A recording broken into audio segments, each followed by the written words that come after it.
The pretty little Episcopal of the Trinity Church in Lenox was the scene at high noon today of one of the most notable marriages of the century.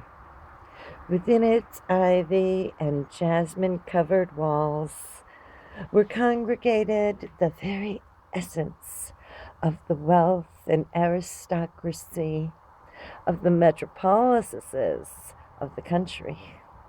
The bride of the occasion, Miss Adele Sloane, is the daughter of William D. Sloane, who married a daughter of the late William H. Vanderbilt, while the groom, James A. Burton Jr., is himself a young Croesus. The millions of the family had been made in the great ironworks on the Hudson.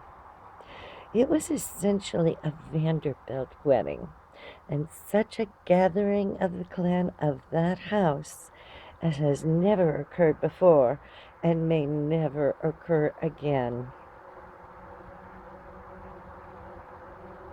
Sitting on the velvet cushions in the front pews, when the soft notes of the Lohengrin wedding march began to issue from the stately organ, were Cornelius Vanderbilt, his brothers, Fred and George, the members of the McKay-Quambley family, Dr. Celia Webb, Mrs. Elliot S.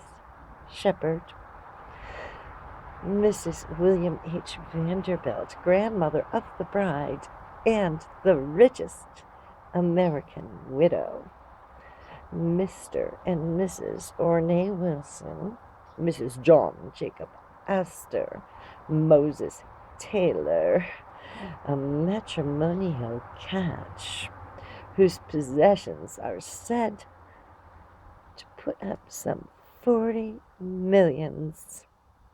Robert Goulet, who is worth 25 million himself. Mr. and Mrs. Eldridge Gary Ogden Goulet, a particular American chum of the Prince of Wales, and the father and mother of the groom, and some 400 others of invited guests, each of whom count their wealth in the millions. It is a safe estimate that more than 1,000 millions of good American dollars are sitting in this sacred edifice, whilst the Reverend Dr. Grosvenor commenced to engage the impressive marriage services of the church. The women of the party were magnificently gowned, the bright colors of their costumes and adornments contrasting in bold relief with the immaculate linen and broadcloth of their male escorts. And appropriate setting to the scene of brilliancy was being furnished by the sun, which seeped in softly through the stained glass windows.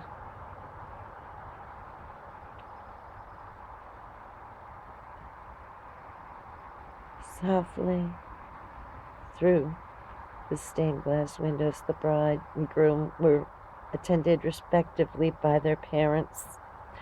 Little Harold was a page.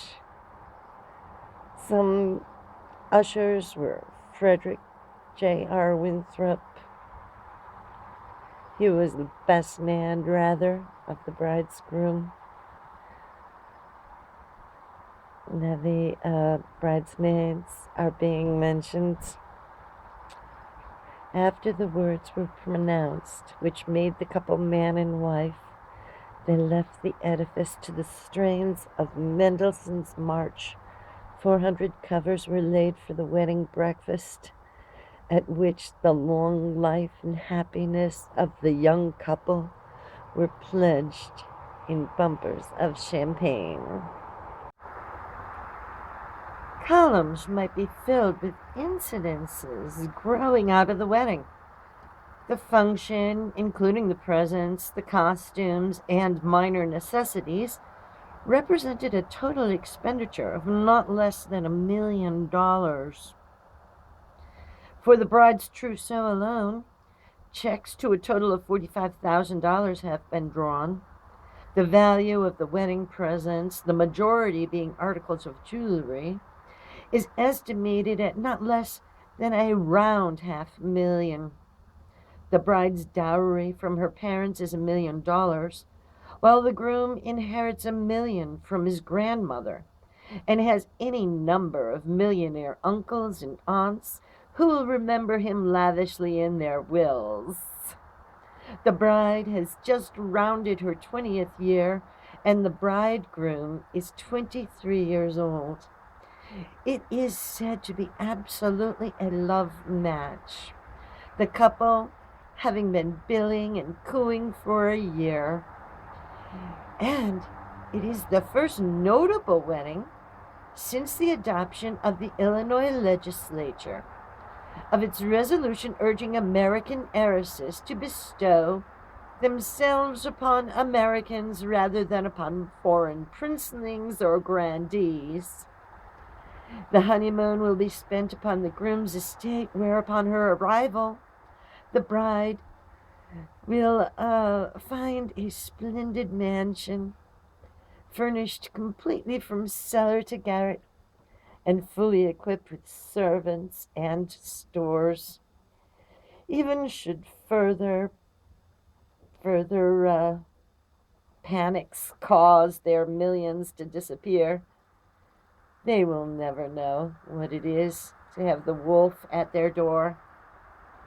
For from today,